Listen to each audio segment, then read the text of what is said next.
हाँ, तो बच्चों एक नया विषय सीखने जा रहे हैं। वाच्य परिवर्तन का ही है। वाच्य परिवर्तन में हमने आज तक कर्तृवाच्य और कर्मवाच्य देखे थे। कर्तृवाच्य से कर्मवाच्य में परिवर्तन और कर्मवाच्य से कर्तृवाच्य में भी परिवर्तन। अब ध्यान दीजिए कि मैंने सारी जो बातें आप लोगों को सिखाई, तो कैसे वाक्य थे हमने, जैसे कि बालकः रोटिकां खादति। तो इस वाक्य का यदि हम कर्मवाच्य बनाएं तो कर्मवाच्य कैसे बनता है? बालकेन रोटिका खाद्यते।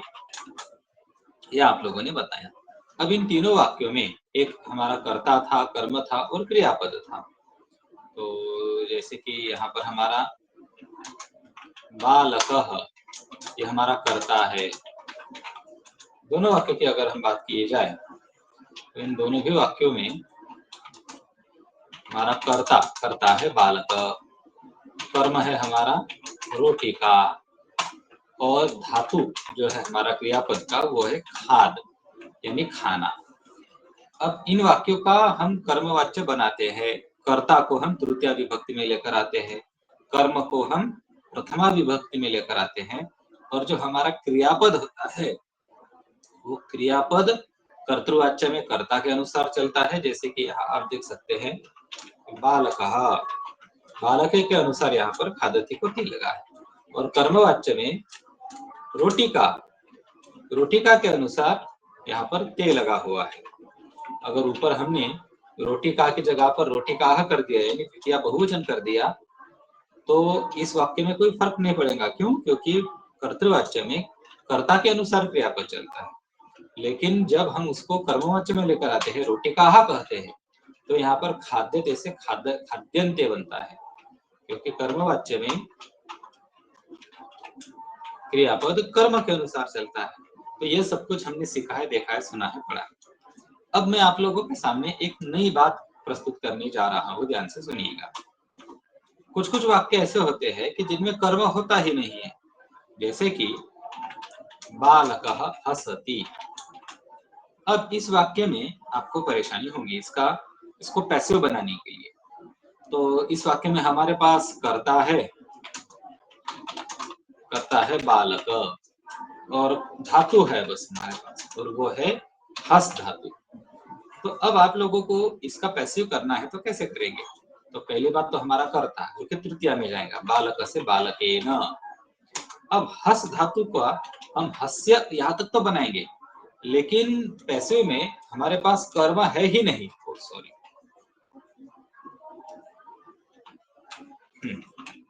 ये रहा, हमारे पास कर्म है ही नहीं। तो हस्यते बनाएंगे, हस्येते बनाएंगे, या फिर हस्यन्ते, ये आप लोगों को परेशानी होगी। हस्ये या फिर हस्यावहे, तो इनमें से क्या करना है, ये आप लोगों को परेशानी आएगी। तो इसी परेशानी को दूर करने के लिए हम आज का पाठ लेंगे, और आज के पाठ का जो शीर्षक है, टाइटल है, वो है भाववाच्य, यानी इसको भावे प्रयोग भी कहते हैं, और अंग्रेजी में इसको इम्पर्सनल वॉइस,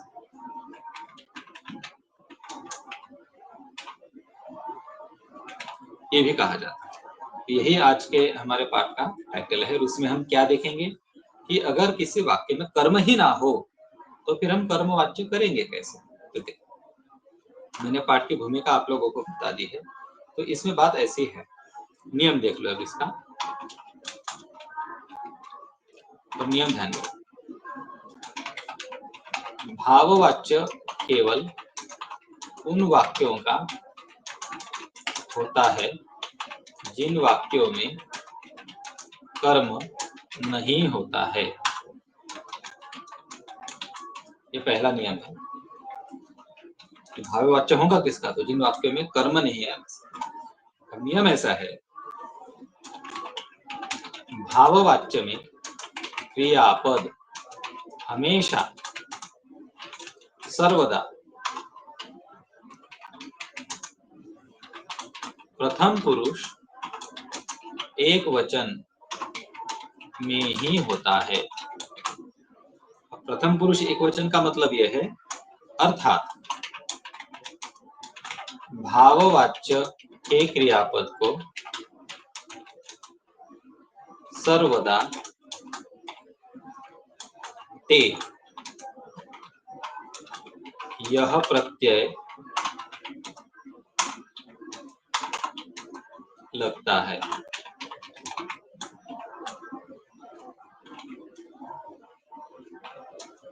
कर्ता बहुवचन का भी हो, कर्ता बहुवचन, या फिर मैं ऐसे लिखूं, द्विवचन या बहुवचन में होने से इस बात पर कोई परिणाम नहीं होगा। तो चलो, ये 4 नियम मैंने आपको बताए। अब नियमों के आधार पर हम इसके कुछ उदाहरण देखते हैं। ये उदाहरण किसके हैं? तो भाववाच्य के उदाहरण देखो। सर, हाँ बोलो बेटा। सर वो जो थर्ड रूल बताया आपने, तो उसके आधार मतलब वो वाला पॉइंट नहीं समझा मेरे को। ठीक है, उदाहरण से आपको समझ में आ जाएगा। तो देखो, उदाहरण में पहला, बालकः हसति। तो बालकः हसति ये वाक्य है, इसका हमें कर्मवाच्य करना है। तो अब देखो, ये कर्मवाच्य होगा कि नहीं होगा, कैसे समझेगा? तो इस वाक्य में देखो, कर्म है कि नहीं। तो इस वाक्य में कर्म है ही नहीं, सिर्फ कर्ता है। कर्ता बालक है और क्रिया हसति, इसमें 2 ही एलिमेंट है, कर्म है ही नहीं इस वाक्य में।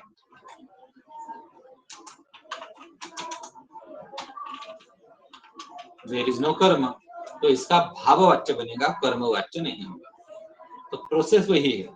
अब बालकः, बालक की तृतीया बनती है बालकेन, और हसति क्रियापद। अब ये हस धातु, इसको यह विकरण लगा हस्य। अब यहाँ पर ये दूसरा वाला नियम आता है कि भाववाच्य में क्रियापद सर्वदा प्रथम पुरुष एकवचन में ही होता है। यानी अब प्रथम पुरुष एकवचन में का मतलब क्या है कि लट लकार के आत्मनेपद के प्रत्यय देखो, ते, इते, अन्ते, से, इथे और वे, ई, वहे और महे। अब इनमें से, इन 9 प्रत्ययों में से प्रथम पुरुष एकवचन कौन है? तो प्रथम पुरुष एकवचन है ते। यानी हमेशा जब कभी भी भाववाच्य होगा तो इते, अन्ते, से, इथे, द्वे, ई, वहे, महे में से कुछ नहीं आएगा, बस यहाँ पर ते यही प्रत्यय लगकर बालकेन हस्यते इतना होगा। अब हम द्विवचन करेंगे, बालकौ हसतः। बालको है तो हसतः किया हमने। अब मुझे बताओ, इसका हमें वाच्य परिवर्तन करना है। ये कर्म वाच्य में नहीं जा सकता कि किसमें कर्म नहीं है, तो बस इसका भाव वाच्य करें। बालकौ की तृतीया बालकाभ्याम, और हसति, अब यहाँ पर भले ही बालकाभ्याम द्विवचन में है, लेकिन इस वाक्य में कर्म नहीं है, तो हमेशा हस्यते। बहुवचन देखो, बालकाः हसन्ति। अब यहाँ पर भी बालकाः कर्म करता है, तो इसकी तृतीया बनती है बालकैहि, और हसति का हस्यते, बस बालकैहि हस्यते। बेटा, क्या तुम्हारे डाउट क्लियर हो गए? क्या तुम्हें कोई प्रश्न है अभी भी? हाँ सर, हो गया। तो चलो, अब हम इसका अभ्यास करते हैं।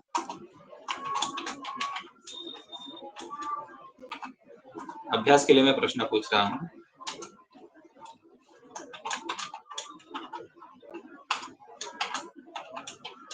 अश्वः धावति। चलो यशिका बेटा उत्तर दो।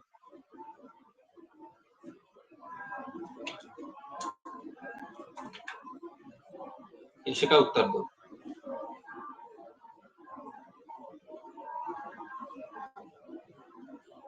सर वो मीटिंग में नहीं है। अच्छा, स्वर्णिम है? स्वर्णिम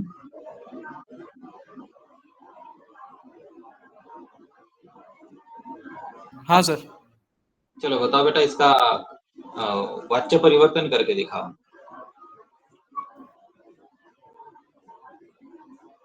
अश्वेन धाव्यते। बिल्कुल सही, अश्वेन धाव्यते। भूमि, अगला प्रश्न है तुम्हारे लिए।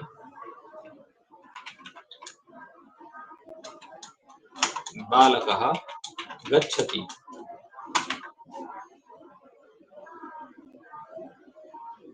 बालकेन गम्यते।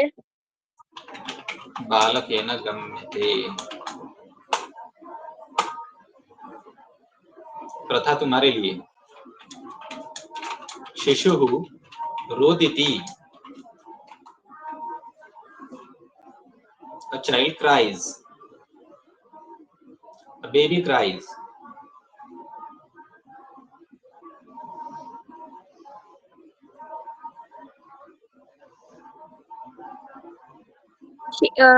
शिशुना रोद्यते। हाँ, ध्यान से सुनो। शिशुना, रुदिति का जो धातु है ना बेटा, वो रुद धातु है, रुद। तो ये शिशुना रुद्यते होगा। चलो, स्वर्णिम, सैनिकाः धावन्ति।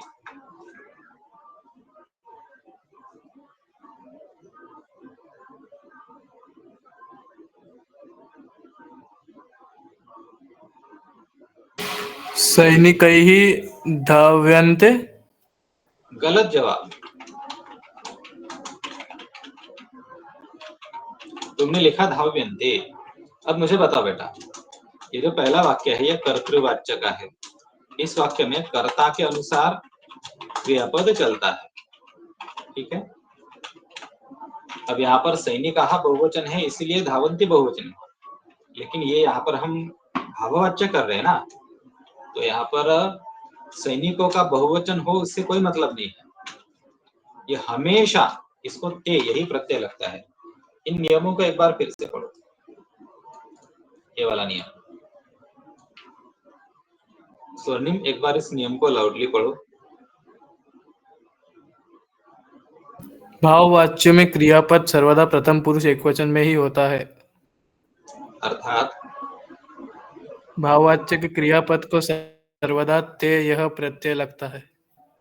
हाँ, और यहाँ पर तुमने धाव्यन्ते कहा था, ये ऐसा नहीं है। जब वाक्य में कर्म नहीं है तो कर्म ना होने की स्थिति में हमेशा ते ही लगेगा। स्वर्णिम, तुम्हें समझ में आया? हाँ सर। चलो, भूमि, बालकाः गच्छन्ति। बालकाभ्याम गम्यते। गम्यते। तुम्हारा जवाब सही था, लेकिन मुझे एक बात बताओ, बालकाः ये किस वचन में है शब्द?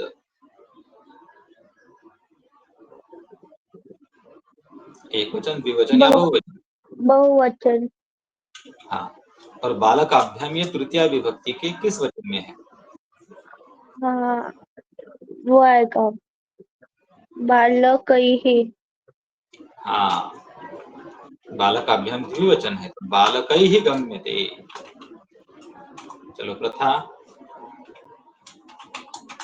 शिशवः रुदन्ति।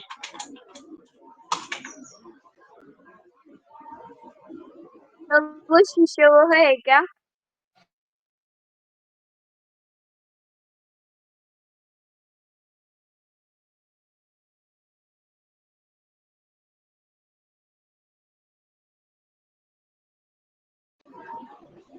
शिशव,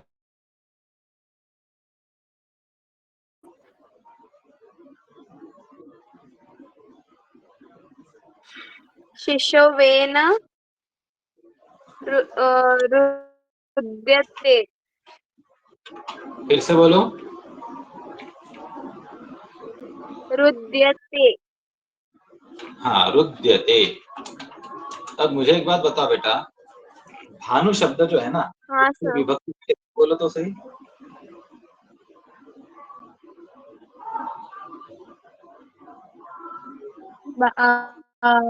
भानु, भानु नहीं, भानु, वो भानु, भानवः। मुझे एक बात बताओ, शिशवे न, ये एक वचन है, द्विवचन है कि बहुवचन है तृतीया विभक्ति का? क्या भानु शब्द का?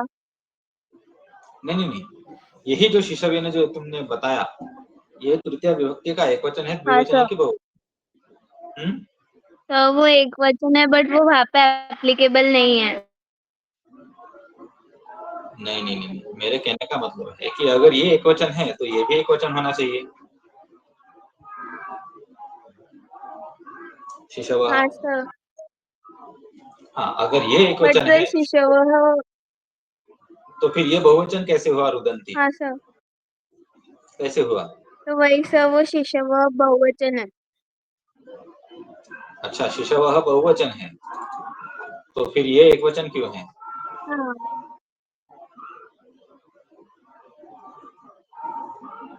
तो वो शब्द के रूप में याद। बेटा, ये शिशु शब्द है, शिशु यानी वही बेबी, सर रूप है। ये बनता है शिशु, शिशु और शिशवः। जैसे भानु, भानु भानवः, इसलिए मैंने भानु टेबल बोलने के लिए कहा। भानु, भानु भानवः, समझे? हाँ सर। तो अब ये शिशवः एक वचन नहीं है, ये बहुवचन है, प्रथमा बहुवचन है, तो शिशु शब्द का तुम्हें यहाँ पर तृतीया बहुवचन लिखना पड़ेगा।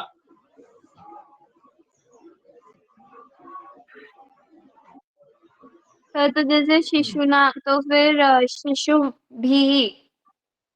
हाँ, शिशुभिः,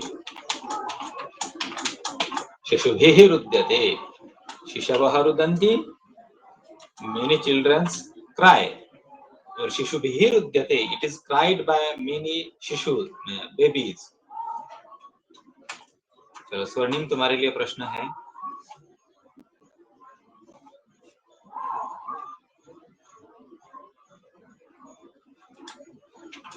खगः डयत्,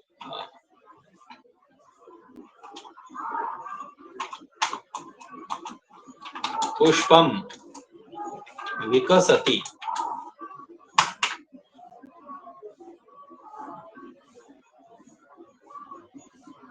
द फ्लावर ब्लॉसम्स, पुष्पम विकसति।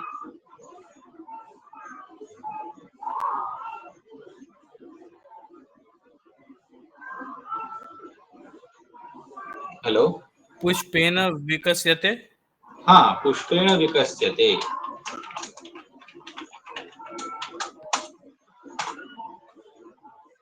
अगला, वर्षा भवति, प्रथा नहीं, प्रथा नहीं, भूमि, वर्षा भवति।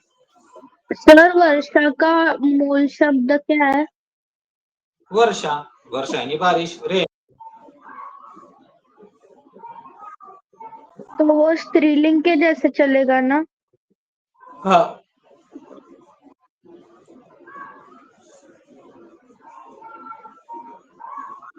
स्त्रीलिंग ही है वो।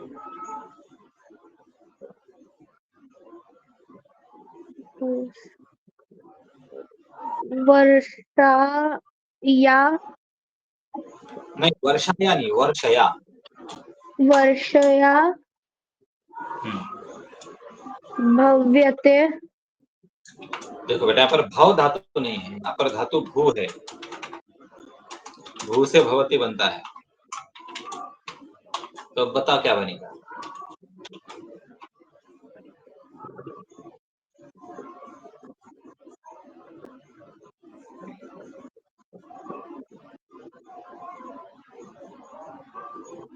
ये सीधी बात है, भू धातु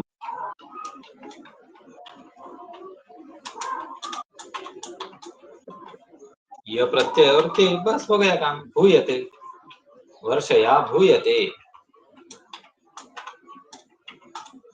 भूमि, हाँ सर। भूमि, स्वर्णिम, दीपिका, प्रथा, सब लोग इस बात को ध्यान में रखना। भू धातु से भवति बनता है और उसका पैसिव भूयते। प्रथा, फलम पतति।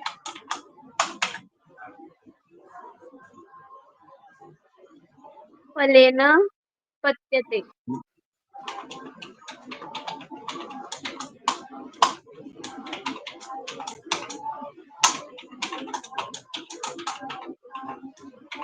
कुंभकर्णः शेते, स्वर्णिम।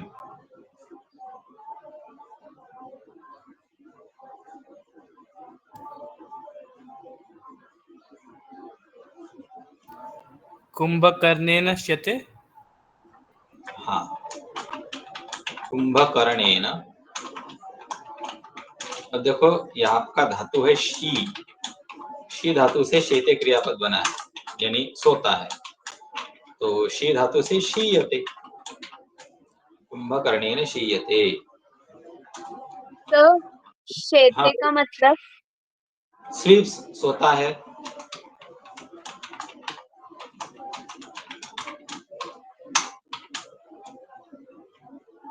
कभी बनता है कुंभकर्ण के द्वारा सोया जाता है।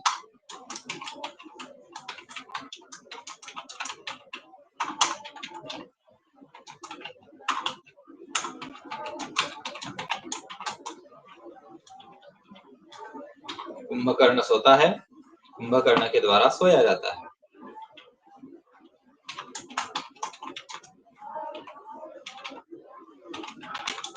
हाँ, भूमि, पुष्पाणि विकसन्ति।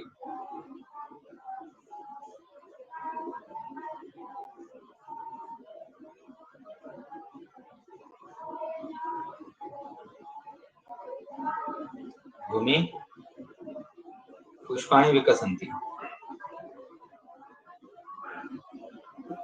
पुष्पै पुष्पैः, सही है।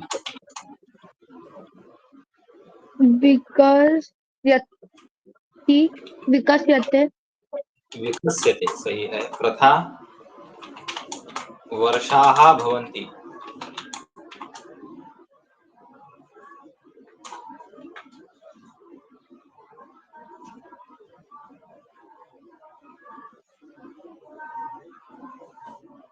वर्षाभिः भूयते। वर्षाभिः भूयते। वर्षाभिः भूयते।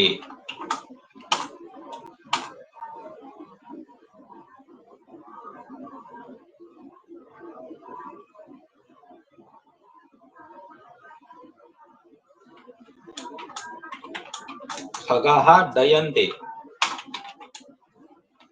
स्वर्णिम। यहाँ पर डी धातु है, यानी पंछी उड़ते हैं।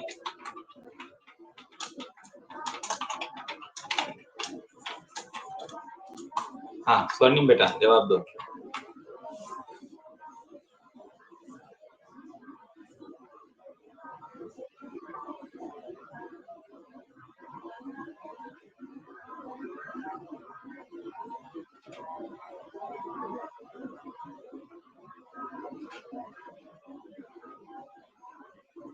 ओके, सर उसने मीटिंग ली उसको। ठीक है। प्रथा, खगैः दीयते। खगैः दीयते। मतलब स्वर्णिम वापस आ गया है। स्वर्णिम द्विवचन का जवाब दो। खगौ,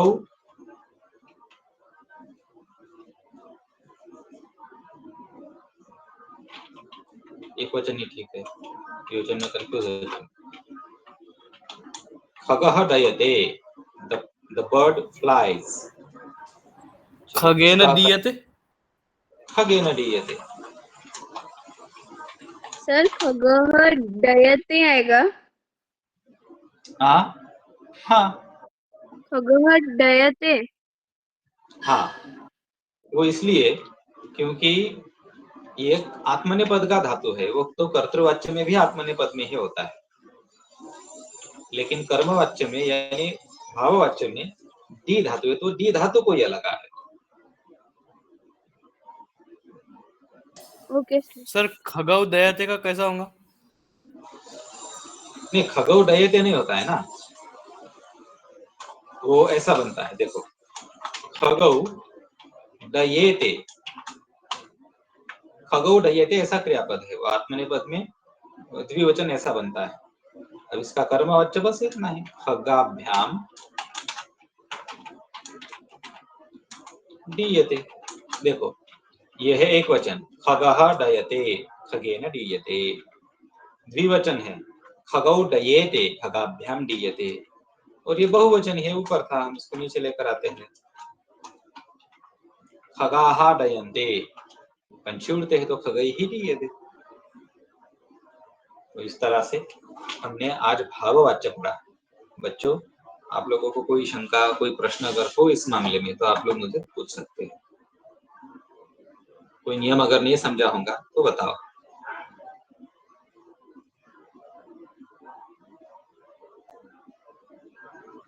चलो तो आज हम यहाँ पर रुक जाते हैं, अगले पाठ में पुनः मिलेंगे।